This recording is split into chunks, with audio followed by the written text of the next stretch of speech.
Hello everyone, welcome back to my channel. कैसे हैं आप सब? आई होप आप सब अच्छे होंगे। This is me, Radhika. मैं रिसेंटली अभी न्यू मदर बनी हूँ, तो I am going to share my first time experiences as a mom, my motherhood journey and my pregnancy journey. I hope it will help you. I'm going to share many much informative content here. So if you like the videos, so please like and subscribe my channel. In this video, I'm going to share my after delivery experience with you all. इस video को बनाने का मेरा purpose ये है कि मुझे जो आफ्टर डिलीवरी कॉम्प्लिकेशंस आए हैं वो हर केस में नहीं आते हैं. They are very rare because मेरी डॉक्टर ने खुद मुझे बोला था कि जो चीज़ें मेरे साथ हुई है, जो दिक्कत मुझे आई है, वो 100 to 200 केसेस में ही किसी एक के साथ होता है वो केस, और जो मेरे साथ हुआ था. So that's why I want to share my story कि इससे किसी ना किसी को हेल्प मिले. पहले मैं बताती हूँ मुझे क्या क्या कॉम्प्लिकेशंस आई थी. उसके बाद आई विल शेयर कि वो किन क्या गलती हुई थी जिसके कारण वो कॉम्प्लिकेशंस आई, और उसको कैसे मैंने ओवरकम किया. That I am going to share. Firstly जो मुझे दिक्कत आई थी ये था कि मेरे जो वजाइनल स्टिचेस थे वो खुल चुके थे. एंड सेकेंड दिक्कत जो मुझे आई थी वो थी वजाइनल इन्फेक्शन. ये दो मुझे मेन दिक्कत आई थी. बाकी सब ठीक है, इट्स अ नॉर्मल जो एज आप न्यू मदर आप फेस करते हो वो ठीक है, वो सब चलता रहता है. वो कुछ मेजर नहीं था, पर जो मेजर जो दो चीज़ें कॉम्प्लिकेशंस थे वो ये थे. So let's start the video now. And मेरी नॉर्मल डिलीवरी हुई थी जिसकी स्टोरी मैं ऑलरेडी शेयर कर चुकी हूँ. उस वीडियो का लिंक मैं डिस्क्रिप्शन बॉक्स में शेयर कर दूँगी, आप वहाँ से जाकर देख सकते हैं.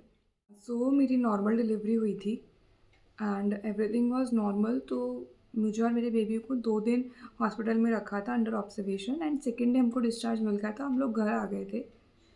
और जैसे मैंने बोला मुझे नॉर्मल डिलीवरी हुई थी तो मुझे वजाइनल स्टिचेस भी आए थे.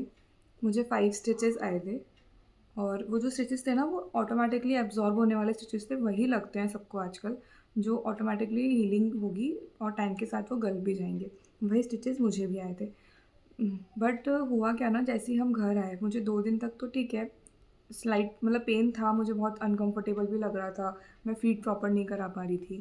पर उसके बाद से वो पेन बढ़ता गया और मेरी टैबलेट्स वगैरह सब चालू थी. मैंने सब प्रिकॉशंस जो मुझे फॉलो करने थे मैंने वो सब किए कि ज़्यादा बैठना नहीं है, मतलब ज़्यादा आप वॉक नहीं कर सकते हो, आपको पूरा पैर फोल्ड नहीं करने हैं, वो सब मैंने भी फॉलो किया. और भी उसके अलावा बहुत चीज़ें होती हैं, आपकी टैबलेट्स, आपको प्रॉपर सेक करना होता है, वो सब चीज़ें मैंने करी. बट वो दर्द मुझे बढ़ता गया. और मैंने ऐसा सुना था, मतलब मुझे ऐसा बताया गया था कि अगर नॉर्मल डिलीवरी हुई तो जो स्टिचेज़ होते हैं वो फॉर 15 डेज़ आपको बहुत पेन करेंगे, उसके बाद वो धीरे धीरे पेन कम होता जाएगा. तो वही मुझे भी लगा था. बट पॉइंट इज़ कि वो पेन बढ़ता गया और मैंने उसको नॉर्मल ले लिया कि ठीक है, सबको होता है तो मुझे भी हो रहा है. और उसके बाद में घर आने के 5 डेज़ बाद हम लोग डॉक्टर के पास वापस गए थे बिकॉज़ वो पेन बहुत हो रहा था. तो जैसे डॉक्टर ने चेक किया, शी टोल्ड कि आपके स्टिचेज़ ना खुल चुके हैं. That moment I was so scared and numb कि अब क्या होगा, क्योंकि स्टिचेज़ खुलना मतलब पूरा प्रोसेस वापस होगा या ये सब ठीक होगा नहीं होगा, मेरे लिए बहुत बहुत नई चीज़ थी ये. मैंने कभी नहीं सुना था कि किसी के स्टिचेस खुल जाते हैं या ऐसा कुछ भी होता है क्या. मेरे दिमाग में एक ही चीज़ थी, नॉर्मल डिलीवरी है तो मैं बहुत जल्दी हील कर जाऊँगी and it is a good thing for me. But सब उल्टा ही हो गया. तो हम डॉक्टर के पास ही थे, उन्होंने ये सब चीज़ें बोली. मतलब ऐसा था ना कि आपको जो स्टिचेस लगते हैं ना वो एक ही जगह नहीं लगते, मतलब अंदर के जो स्टिचेस थे मेरे वो एब्ज़ॉर्ब होने थे, वो थोड़े-थोड़े हील हो गए थे, पर जो बाहर के स्टिचेस थे ना वो खुल चुके थे और उसके कारण वो घाव बढ़ चुका था. बिकॉज़ स्टिचेस कब खुले किसी को पता ही नहीं था. मैंने तो नॉर्मल लिया था वो दर्द. हो सकता है वो जब मैं डिस्चार्ज हुए घर आई उस दिन ही खुल चुके थे, तो वो 5 दिन में और घाव बढ़ गया. हो सकता है वो 2 दिन बाद खुले हों, I don't know, and doctor also don't know. वो घाव बढ़ चुका था. फिर हम बहुत डर चुके थे. तो उसके बाद में क्या हुआ था, फिर हमने डॉक्टर से बात की थी कि अब आगे क्या होगा. तो डॉक्टर टोल्ड कि वापस से सब कुछ रीस्टिच होगा. एंड इसमें 2 ऑप्शंस थे कि या तो हम जो एब्ज़ॉर्ब होने वाले स्टिचेज़ हैं वही वापस लगा दें, या फिर जो सिल्क थ्रेड के स्टिचेज़ आते हैं जिसमें वो डॉक्टर स्टिचेज़ लगाएंगे एंड आफ्टर हीलिंग वो वापस खुलेंगे, वो एब्ज़ॉर्ब नहीं होंगे, वो वापस डॉक्टर ही उन स्टिचेज़ को खोलेंगे. हमारे पास ये 2 ऑप्शंस थे. तो डॉक्टर ने हमें सजेस्ट किया था कि आप अब सिल्क थ्रेड के स्टिचेस लगवाओ बिकॉज़ हो सकता है कि आपके स्किन के कारण ये स्टिचेस ओपन हुए हों या कुछ और दिक्कत हो। अगर वापस से ऐसा कुछ हो जाए तो इस रिस्क को नहीं लेते हुए हम सिल्क थ्रेड के स्टिचेस लगाएंगे, ताकि उसमें इतना रिस्क नहीं रहता है। और आफ्टर ही प्रॉपर हीलिंग वो खुद ही हम आके आप यहाँ पे आओगे और हम उसको कट कर देंगे। तो ओके, फिर हम हॉस्पिटल गए थे, मतलब हम डॉक्टर की क्लिनिक गए थे दिखाने के लिए। फर्स्ट री-स्टिचिंग हमें हॉस्पिटल जाना पड़ा, तो मुझे वापस से लेबर रूम में ले जाया गया एंड सब कुछ वही हुआ कि मुझे वापस लोकल एनेस्थीसिया दिया गया एंड डॉक्टर ने पूरा वापस से स्टिच किया। That was very very very painful. वो जो होता है ना, वो बहुत ज़्यादा पेनफुल होता है। तो वो सब चीज़ें हुई और उसके बाद में मुझे थोड़े टाइम रेस्ट कराया वहाँ पे एंड हम वापस से घर आ गए। मतलब मुझे एडमिट नहीं किया था बिकॉज़ वो बस री-स्टिच ही करना था, तो वो हो गया एंड हम वापस से घर आ गए थे। बट बट वो बहुत बहुत ज़्यादा पेनफुल था। और उसके बाद जब वो री-स्टिच हो गया था, जब मैं घर आ गई थी, तो उसके बाद के जो मेरे दिन निकले ना, वो बहुत ज़्यादा पेन में निकले बिकॉज़ उसके बाद भी ना ही मैं प्रॉपर बैठ पा रही थी, ना ही मैं फ़ीड करा पा रही थी। मतलब मैं जब मैं बेड पे प्रॉपर लेट भी नहीं पा रही थी, मुझे इतना ज़्यादा पेन हो रहा था। कुछ तो हो सकता है कि मेरे मन में डर भी बैठ गया था कि मैं अगर ऐसे उठी या ऐसे बैठी तो वापस से कहीं स्टिचेस खुल नहीं जाए, फिर से कोई दिक्कत नहीं हो जाए। मतलब मुझे उस टाइम ना दर्द से ज़्यादा डर था मेरे मन में कि बस सब कुछ प्रॉपरली हो जाए, सब कुछ ढंग से वापस से हीलिंग हो जाए। तो यही सब चल रहा था। और उसके बाद में मुझे 1 मंथ लगा मेरे स्टिचेस वापस खुलने में। मतलब मुझे ये स्टिचेस आए थे 11th ऑफ जनवरी को एंड 10th ऑफ फरवरी को मेरे स्टिचेस खुले। तब तक मुझे इतना टाइम लग गया था हीलिंग में बिकॉज़ जो घाव था वो बढ़ चुका था। मैंने जैसा बताया कि वो मुझे नहीं पता स्टिचेस कब ओपन हो गए थे, तो वो जो घाव था ना, वो बहुत बढ़ चुका था, जिस कारण से मुझे 1 मंथ लग गया। और उसके बाद भी मेरी हीलिंग हुई नहीं थी। वो स्टिचेस तो खुल गए थे बट जो जो सिल्क थ्रेड के स्टिचेस थे ना, वो डॉक्टर ने खोले थे। जो अंदर के स्टिचेस थे जो ऑटोमेटिकली एब्जॉर्ब होने वाले थे, वो वैसे ही थे, उनको डॉक्टर ने नहीं छेड़ा था। तो उसके जब स्टिचेस खुल गए थे उसके बाद भी मैं पेन में ही थी। बट हाँ, मुझे बहुत बहुत ही दिक्कत आई थी उसके अंदर।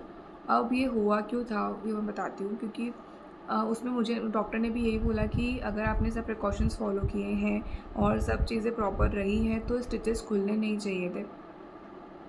इसमें 2 चीज़ें हो सकती थी कि या तो जो मैंने सेक लिया वो प्रॉपर नहीं लिया, या फिर जो सिल्क जो थ्रेड जो आता है उसका जो लॉट आता है, हो सकता है वो लॉट ख़राब आ गया हो, जो हॉस्पिटल की साइड से गलती रही। और थर्ड ये हो सकता है कि मैंने जो फीडिंग कराई थी स्टार्टिंग डेज़ में, वो मैंने बेड पे बैठ के ही कराई थी। तो उस टाइम मेबी जाने-अनजाने में मुझसे पैर फ़ोल्ड हो गया था, हो गया होगा, मतलब आई एम नॉट श्योर, क्योंकि थोड़े बहुत पैर तो आप मतलब थोड़ा बहुत चीज़ें होती है। आप जब आपके लिए सब कुछ न्यू होता है, न्यू फेज़ होता है, आपको समझ नहीं आता है, भले ही कोई कितना भी बोले कि आपको ऐसे नहीं करना, ऐसे नहीं करना, बट एट दैट मोमेंट वो चीज़ हो ही जाती है।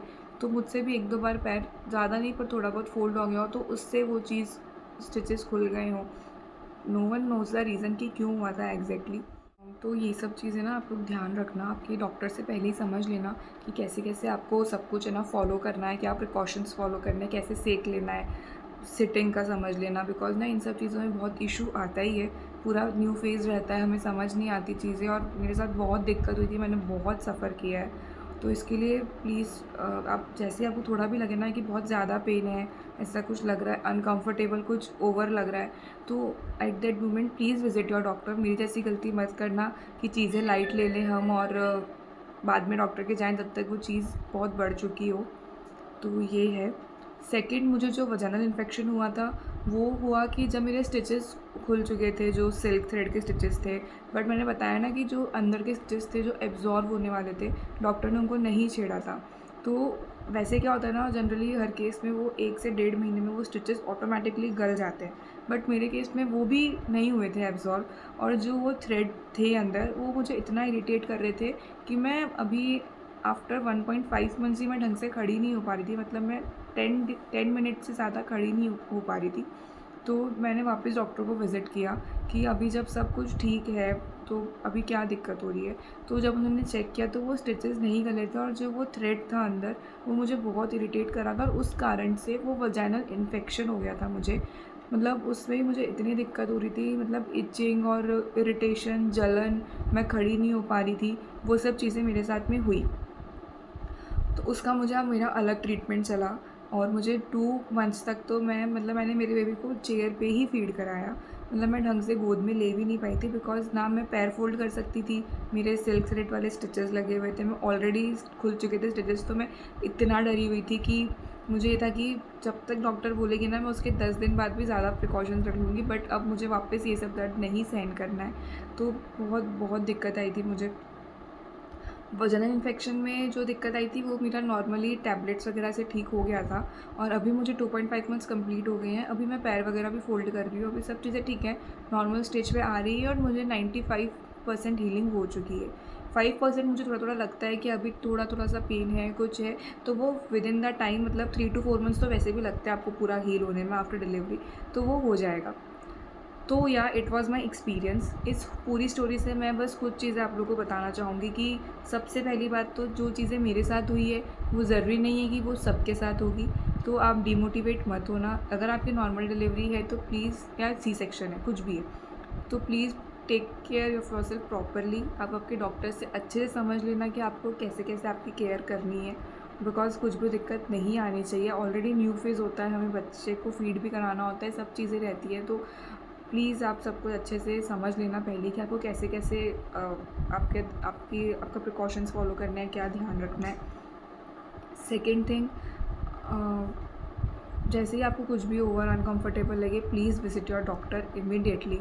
आप मेरी तरह गलती मत करना कि ठीक है, टेक इट लाइटली, कि सबको होता है तो इसलिए हो रहा होगा, क्योंकि मेरे केस में मैंने ये किया, इसलिए वो दिक्कत ज़्यादा बढ़ चुकी थी। हो सकता था कि अगर मैं 2 दिन बाद ही चली जाती तो वो इतना दिक्कत नहीं बढ़ता, मुझे 1 मंथ नहीं लगता हीलिंग में।